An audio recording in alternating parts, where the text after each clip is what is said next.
अस्सलाम वालेकुम दोस्तों, भाई साहब जापान से मोहम्मद इदरीस आपकी खिदमत में हाजिर है जापान से। तो दोस्तों आज की वीडियो है जी जापान वीजे के बारे में ही। तो आज की वीडियो में मैं एक ही वीडियो में पूरी डिटेल बता दूंगा आपको कि किस तरह से आप वीजा अप्लाई कर सकते हैं, अपने डॉक्यूमेंट्स वगैरह किस तरह रेडी करें। ये वाली वीडियो जो है इसमें हो सकता है ये वीडियो थोड़ी लंबी हो जाए, 15 मिनट या 20 मिनट की, लेकिन एक ही वीडियो में पूरी डिटेल से मैं आपको बता दूंगा। क्योंकि ज्यादा लोग मैसेज करते हैं तो हर एक को रिप्लाई करना मेरे लिए मुश्किल होता है, जवाब देना। क्योंकि अब मैं वीडियो बनाने लगा हूं तो मैंने ये लिख कर रखे हुए हैं कुछ पॉइंट, और फिर इनको मैं अच्छे तरीके से बताता हूं। लेकिन जब कॉल पे या मैसेज पे बताना हो तो कुछ चीजें जहन में नहीं होती, तो इसलिए इतना लंबा फिर मैसेज में बताया भी नहीं जा सकता। तो भाई उस पर मुझे फोर्स ना करें कि यही बता दे यही बता दे, तो वहां पर मैं नहीं बता सकता। मैं इसलिए बोलता हूँ कि वीडियो में देखें, वीडियो में पूरी तसल्ली के साथ बनाता हूँ, तो इसमें मैं अच्छे तरीके से बता सकता हूं। तो चलिए अब इसके बारे में जी आपको बताता हूं वीजा किस तरह से अप्लाई करना है, क्या क्या डॉक्यूमेंट्स चाहिए हैं। इसमें सबसे पहले तो वीजा फॉर्म चाहिए, वो तो एम्बेसी से मिल सकता है या एम्बेसी की वेबसाइट से भी इंटरनेट से डाउनलोड किया जा सकता है। और फोटो चाहिए, आपकी पासपोर्ट साइज की फोटो चाहिए। वो बैकग्राउंड जो है वो व्हाइट होना चाहिए। बैंक स्टेटमेंट जो है वो 3 महीने की चाहिए। 3 महीने पुराना बैंक स्टेटमेंट आपका चला हो अकाउंट, यानी अगर आज से अगर आप शुरू करें तो आज बैंक अकाउंट अपना ओपन करेंगे, तो ये जब 3 महीने पूरे होंगे तो फिर आप वीजा अप्लाई कर सकते हैं। इस वक्त वीजे बंद है मुझे पता है, लेकिन ये ओपन हो जाएंगे इंशाल्लाह। तब तक आपके डॉक्यूमेंट्स भी रेडी हो जाएंगे। ये बैंक स्टेटमेंट की डिटेल मैं आपको बताऊंगा ये किस तरह से बनानी है। पहले मैं एक बार डॉक्यूमेंट्स आपको पूरे बता दूं। वीजा फॉर्म, एक फोटो हो गई, बैंक स्टेटमेंट हो गई, और टिकट बुकिंग हो गई। टिकट की सिर्फ बुकिंग लेनी है, कंफर्म नहीं करवानी, खरीदनी नहीं है, सिर्फ बुकिंग लेनी है। वो टिकट वालों से आप 500 या 1000 में वो बुकिंग करके दे देते हैं। होटल बुकिंग, होटल बुकिंग चाहिए। और अगर कोई इन्विटेशन वगैरह हो तो फिर होटल बुकिंग की जरूरत नहीं होती इसमें। और एक नंबर 6 पे चाहिए ट्रैवल शेड्यूल, कि कहाँ कहाँ पर आपने जापान में घूमना फिरना है। वो पूरा एक लिस्ट लिखनी होती है कि इस तारीख को मैं फलां जगह पे जाऊंगा, इस तारीख को फलां जगह पे जाऊंगा। तो बस ये इतना कोई मुश्किल काम नहीं, आसान है ये भी। और इसके बाद जो है काम क्या करते हैं आप, आपकी सैलरी कितनी है, जिस कंपनी में काम करते हैं फैक्ट्री में, वहां से एनओसी लेके आए, सर्टिफिकेट, नो ऑब्जेक्शन सर्टिफिकेट, आपकी सैलरी कितनी है और क्या काम आप करते हैं उसके ऊपर लिखा होगा। तो इसमें सैलरी में थोड़ा सा मैं बता दूं आपको, अगर आप 50,000 60,000 सैलरी लिखेंगे तो किसी भी कंट्री का वीजा नहीं मिलेगा। यूरोप हो, जापान हो, अमेरिका हो, टूरिस्ट वीजा इतने में नहीं मिलता, क्योंकि ये कंट्रीज महंगी हैं, इतने में सैलरी में वीजा नहीं मिलता। कम से कम 1 लाख या 1.5 लाख सैलरी हो, तो पाकिस्तान के हालात मैं भी समझ सकता हूँ कि इतनी सैलरी किस काम में होगी, तो मुश्किल है। इसमें आप अपना काम शो कर सकते हैं, चाहे आपकी किराना की दुकान है, मोबाइल शॉप है, कोई भी काम है आपका, या अपनी कंपनी है अपनी, कोई भी सभी काम करते हैं वो शो करवा सकते हैं। और अगर वो नहीं है तो तीसरी ऑप्शन है, आप अपनी जमीन भी शो करवा सकते हैं, चाहे आपकी 1 एकड़ जमीन है या 2 एकड़, तो आप वो बता सकते हैं जी मैं अपनी जिम्मेदारा करता हूँ, फसलें वगैरह लगाते हैं या जो भी है, यानी कि वो भी चल सकती है, कोई इसमें मसला नहीं है। चाहे 1 एकड़ जमीन हो, चाहे सब बहन भाइयों के नाम पे हो, इसका भी कोई मसला नहीं है जी, सबके नाम पे है, लेकिन मैं इसको करता धरता मैं ही हूँ, ये मेरे कंट्रोल में है, मैं ही ये जमीन पे काम करता हूँ, इसका भी हो जाता है, कोई मसला नहीं है। और एक है इसके बाद लास्ट वाला, वीजा फीस कितनी है। हम जापान एम्बेसी की कोई वीजा फीस नहीं है, पाकिस्तान के लिए ये वीजा फ्री है, कोई फीस नहीं है इसकी। ठीक है जी, ये डॉक्यूमेंट चाहिए होंगे आपको टोटल। अब इसमें जो मेन चीज है वो है बैंक स्टेटमेंट। इसके ऊपर मैं थोड़ा सा आपको बता देता हूँ। मैं कोशिश करूंगा कि वीडियो ज्यादा लंबी ना हो, ताकि आपको एक ही वीडियो में सारी चीजें मालूम हो जाएं। अच्छा, बैंक स्टेटमेंट जो है ये 3 महीने की चाहिए। ये बनानी किस तरह से है, चाहे आपका कोई भी काम है, चाहे फैक्ट्री वालों से हट के मैं बता रहा हूँ, फैक्ट्री वालों का जो काम होता है, कंपनी है, उनका तो पैसे आते रहते हैं जाते रहते हैं, वो तो 100% ही ठीक है।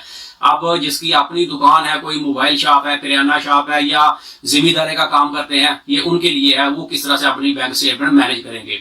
वो ये करना है आपने, क्योंकि ये 3 महीने की रिक्वायर्ड होती है। सबसे पहले आप 3 लाख रुपया एक साथ में जमा करवा दें बैंक में। आज अकाउंट खोला है तो उसमें कल या परसों 3 लाख रुपया जमा करवा दें, और फिर यानी कि 1 महीने में आपने कम से कम 3 लाख या 2 लाख रुपया उसमें डिपॉजिट करवाना है। 3 लाख तकरीबन रख ले, समझ ले, 3 लाख की एक रुपये रखे, हर महीने आपने 2 बार करके उसमें पैसे डिपॉजिट करवाए। एक बार 2 लाख करवा दिया, एक बार लाख करवा दिया, बस, इससे ज्यादा पैसे डिपॉजिट नहीं करवाने बार बार। अब 3 लाख आपने डिपॉजिट करवा दिया, अब इसमें से कुछ पैसे निकालने भी हैं। 1 महीने के अंदर आप 5 बार या 6 बार, कभी 5,000 निकाल लिया, कभी 10,000 निकाल लिया, 30-40 हजार रुपया आप इसमें से निकाल लें। ठीक है, निकाल लें। डिपॉजिट जमा जो है वो सिर्फ 1 बार या 2 बार करवाने हैं, लेकिन पैसे इसमें से 4-5 बार निकालने हैं। जब आप पेपर निकालेंगे स्टेटमेंट का, उसके ऊपर ये लिखा होगा कितनी बार ये पैसे निकाले गए हैं। तो ये अपने पेपर इस तरह से पैसे उसमें से निकालने हैं। और फिर अगले महीने जब आएंगे, यानी कि 1 तारीख को, 2 को, 3 को, उस तारीख में आप 2 लाख डालें, फिर कुछ हफ्ता 10 दिन के बाद मजीद 1 लाख डाल दें। यानी कि इस तरह करके आपने 9-10 लाख रुपया जो है, ये समझे 3 महीने में या 4 महीने में या 10 लाख से ऊपर भी पैसे उसमें अंदर जमा करवाने हैं। कम से कम 10 लाख बैंक में होने चाहिए, फिर ही कुछ चांस होंगे वीजा मिलने के। चाहे इससे ऊपर हो जाए, 15 लाख तक भी हो जाए तो सबसे अच्छा है, लेकिन कम से कम की मैं बात कर रहा हूँ 10 लाख से कम नहीं होने चाहिए। और ये इसी तरीके से बैंक में रखने होंगे, 3 लाख, 4 लाख, 3 लाख, 4 लाख, और लास्ट में जब आप पेपर निकालेंगे तो 10 लाख के ऊपर ही अकाउंट होना चाहिए क्लोजिंग। तो जब आप बैंक से वो स्टेटमेंट लेंगे तो मैनेजर से साइन स्टम्प करवा लें, बस वो आपकी बैंक स्टेटमेंट हो गई। इसमें ये डिटेल है बैंक स्टेटमेंट में। अब इसके बाद है वीजा फॉर्म, तो वो तो सिंपल हो गया, फोटो भी सिंपल है, बैंक स्टेटमेंट भी हो गई। इसके बाद है नंबर 4 पे टिकट बुकिंग। वो टिकट वालों से आप टिकट बुकिंग लेंगे 500 या 1000 की, वो टिकट बुकिंग दे देंगे। उसके बाद है फिर होटल बुकिंग। अब जो टिकट बुकिंग है उसी के हिसाब से ही होटल बुकिंग होगी। और अगर इसमें एक मैं साथ साथ में बताता चलूं कि अगर किसी का इनविटेशन वगैरह जापान से कोई बंदा भेजे तो टिकट बुकिंग जो है ये आप उस बंदे को देंगे, बता देंगे जी ये टिकट बुकिंग है, तो वो उसको मालूम होगा। वो होटल बुकिंग की आपको फिर जरूरत नहीं पड़ेगी। जो बंदा इनविटेशन, गारंटी लेटर वगैरह भेजेगा वो पूरा पेपर जो है वो फिलअप वो कर लेगा। वो खुद ही जो होटल बुकिंग की जगह है वो अपने घर का, अपने रूम का एड्रेस लिखेगा उसमें। वो भी एम्बेसी को कंफर्म हो जाता है ये बंदे का रहने का वहां पर खर्चा नहीं होगा। जिस बंदे के पास ये जाएगा वो इसका ये खर्चा अफोर्ड करेगा, खाने पीने का, रहने का सब उसके पास ये रहेगा। ये इनविटेशन के ऊपर ये प्लस पॉइंट होते हैं कि बंदे का वीजा लगने के चांसेस जो है समझ लें कि 80 से 90% चांस होते हैं। बाकी 10-15% चांस जो है वो आपके डॉक्यूमेंट्स के ऊपर है कि आपके डॉक्यूमेंट किस तरह से बनाए हुए हैं, या वो आपके ऊपर मुतमिन होते हैं या नहीं होते। बाकी जो बंदा इन्विटेशन भेजता है अगर उसके सारे टैक्स वगैरह क्लियर है तो बस ठीक है। अगर कोई पेपर कम होगा तो एम्बेसी वाले बोल देते हैं जी आपका ये इन्विटेशन जो आया है इसमें ये पेपर कम है, ये पेपर दोबारा मंगवाएं, तो वो वहीं पर बता देते हैं आपको। अच्छा जी, होटल बुकिंग का भी काम खत्म हो गया। अगर दावतनामा है, इन्विटेशन है, तो फिर ये इसकी जरूरत नहीं है। अगर ये नहीं है तो ये होटल बुकिंग जो है ये टिकट बुकिंग वालों के साथ ही आप टिकट वालों से ही ये होटल बुकिंग करवा सकते हैं, या फिर टिकट खुद करवा लें उनसे।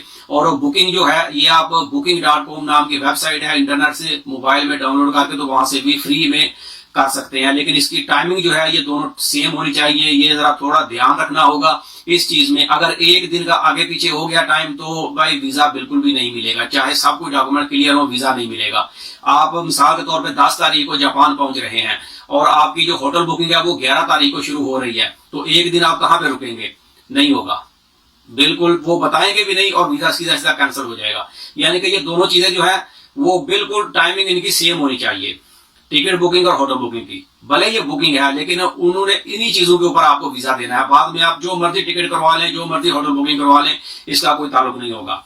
इसके बाद है ट्रैवल शेड्यूल। ट्रैवल शेड्यूल जो होता है इसमें लिखना होता है जी मैं मिसाल के तौर पे 5 तारीख को जापान पहुंचूंगा, उसमें लिखना है 5 तारीख को कौन सा महीना है मैं जापान पहुंचूंगा, जापान से फिर मैं फुला होटल में या घर में जाऊंगा और स्टे करूंगा, रेस्ट करूंगा। ये एक दिन हो गया। फिर अगला दिन 6 तारीख को मैं टोक्यो डिज्नीलैंड जाऊंगा घूमने के लिए, ये एक दिन हो गया। 7 तारीख हो गया, ये मैं किसी और जगह पे घूमने जाऊंगा, उस जगह का नाम लिखना है। ये इंटरनेट से सारी चीजें देखकर लिखी जा सकती हैं। फिर 8 तारीख को फुला जगह पे जाऊंगा, 9 तारीख को मैं घर पे रहूंगा, रेस्ट करूंगा, 10 तारीख को मैं शॉपिंग करने के लिए फुला बाजार में जाऊंगा, 11 तारीख को फुला पार्क में जाऊंगा घूमने के लिए। यानी कि ये बस चीजें लिखनी होती हैं। बाद में जब बंदा वीजा लग जाए, आ जाए कहीं पे ना जाए कोई नहीं पूछेगा, लेकिन ये बस समझे कि खानापुर या ये डॉक्यूमेंट जो है ये रिक्वायरमेंट है कि ये लाजिम फिलअप करने हैं। फिर इसके बाद है काम कहाँ पर करते हैं। इसमें तो थोड़ा सा मैंने बता दिया है कि काम कहाँ पर करते हैं, कंपनी क्या है, फैक्ट्री क्या है, तनख्वाह कितनी है, तो इसका आप बता सकते हैं। लेकिन सैलरी वाले काम पे थोड़ा मुश्किल हो जाएगी, वो तो 1 लाख से ऊपर सैलरी हो तो फिर चांसेस होते हैं। तो इसके लिए आसान तरीका यही है कि आप अपनी दुकान बताएं जी मेरा अपना काम है, या फिर अपनी जमीन है। ये सबसे आसान है। जिनकी कंपनी वगैरह है उनके लिए ये कोई मसला नहीं है, उनका तो काम ऑलरेडी है। लेकिन आम बंदे के लिए बात कर रहा हूं जिसका ये काम नहीं होगा तो उसके लिए फिर मुश्किल हो सकती है। तो वो ये सबसे आसान तरीका है कि अपनी जमीन के डॉक्यूमेंट लगा ले। अगर अपनी जमीन नहीं है, किसी रिश्तेदार की भी है, तो वो भी कचहरी में जाके एक एग्रीमेंट बना सकते हैं आप कि ये मैं जमीन ली हुई है, लीज पे ली है, किराए पे ली हुई है और ये मैं इस पे काम करता हूँ, बस ये भी काम चलेगा, इस पे भी कोई मसला नहीं है। डॉक्यूमेंट जो आप कचहरी से अगर ये वाला बनाएंगे तो ये उर्दू में जाहिर सी बात है वो लिखेंगे, उनके पास लिखा होता है, उसको बोले इंग्लिश में लिख के दे दें, वो इंग्लिश में लिख के दे देंगे और नोटरी रिपब्लिक की उनके पास स्टम्पें होती हैं, वहीं से ही वो लगवा के दे देंगे आपको, कचहरी में तस्दीक करके दे देंगे, बस ये आपका डॉक्यूमेंट रेडी हो गया, ये काम वाला। और इसके बाद वीजा फीस है, वीजा फीस में कोई नहीं है, तो वीजा फीस फ्री है, चाहे इनविटेशन हो या ना हो, इसमें वीजा फीस बिल्कुल भी नहीं है। ये भाई मैंने आपको तफसील से और मुख्तसर वक्त में पूरी कोशिश की है कि जल्दी जल्दी ये वीडियो बना के आपको बता दूं कि वीडियो ज्यादा लंबी भी ना हो।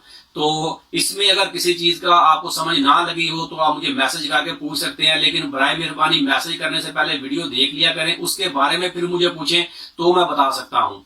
और ये मुझे बार बार ना कहें जी आप मुझे मोबाइल पे ही ये मैसेज पे ही बता दें, भाई मैं नहीं बता सकता डिटेल इतनी ज्यादा तफसील से। अब मैंने ये पूरी चीजें लिखी हैं, इसमें से देख देख के कुछ मैं चीजें आपको बता रहा हूँ, तो मैं फिर ऐसे बताऊंगा तो भूल जाता हूँ, और फिर एक बंदे को नहीं बताना होता, दिन में मुझे 20, 30, 40 मैसेज आते हैं, तो मैं सबको मैसेज का रिप्लाई करता हूँ, कोई बंदा नहीं बोल सकता कि हमें रिप्लाई नहीं आया। अभी कल एक बंदे को मैंने मैसेज उसने किया तो मैंने उसको बताया भाई आप चैनल पे देख लो, जी मेरा पैकेज नहीं है, आप वहां पे जाके बोल रहे हो, आप वहां से पैसे कमाने के लिए बोलते हो, आपको आपके तो ये अच्छा सिस्टम नहीं है।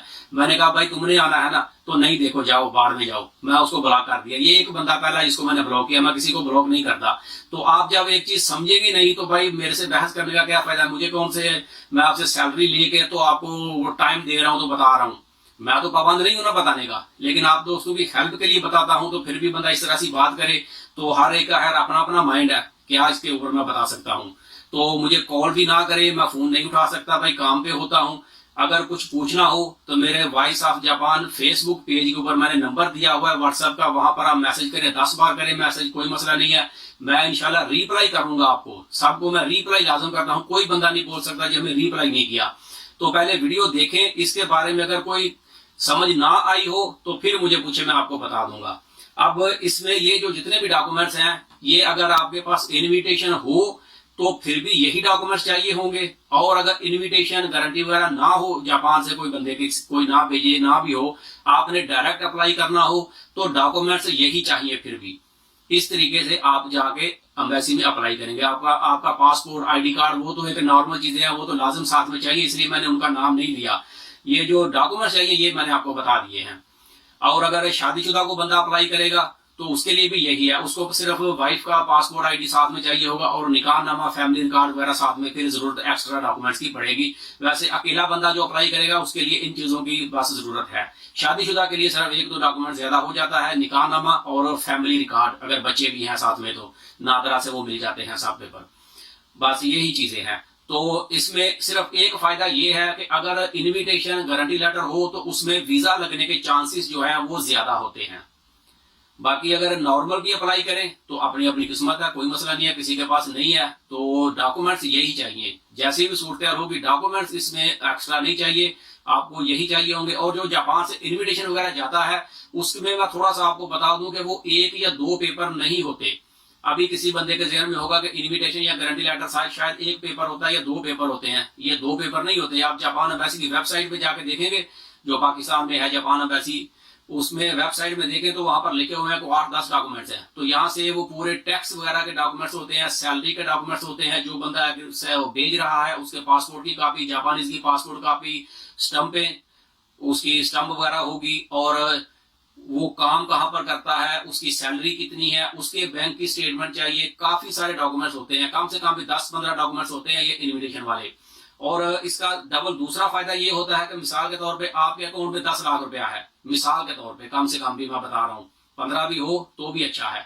आपके अकाउंट में 10 लाख या 15 लाख है, वो आपके अकाउंट में हो गए। जो बंदा आपको इनविटेशन गारंटी वगैरह भेजेगा उसने भी अपनी बैंक स्टेटमेंट शो करवानी है, और अगर उसके अकाउंट में भी कम से कम जापान का 5 लाख रुपया भी है तो बहुत है। जापान का 5 लाख भी उसके अकाउंट में काफी है।